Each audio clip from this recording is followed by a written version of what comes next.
Site back here with another team member of Pegasus, Steve.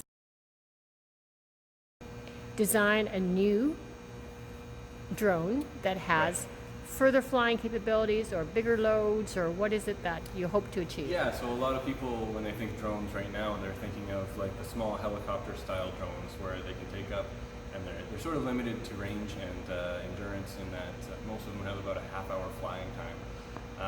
That's like the Amazon drop package drone, right? Yeah. So with this fixed wing type of configuration, we're allowed to fly farther, faster, and longer. We can carry more fuel, whether it be in a battery or gasoline. But yeah, it really helps us to when we're looking after forest fires and that type of thing. We can fly farther and longer than a typical helicopter style drone can do.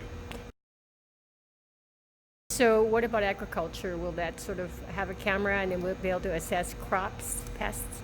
Yeah, I mean, when we look at right now, what people are doing is they're driving out into their field on their truck or something like that and just taking a look. But really, we can get a sensor mounted on here and look at basically how well the crops are growing, what areas are doing better than the others, if there's any flood damage that happens during the season, that type of thing, if there's any crop insurance claims or anything like that. Really helps the farmers sort of assess their situation and get a better deal on value out of their That's land. great. Glad to see that you're also expanding the sectors from military to agriculture. And, of course, emergency response. Yeah. Talk soon again.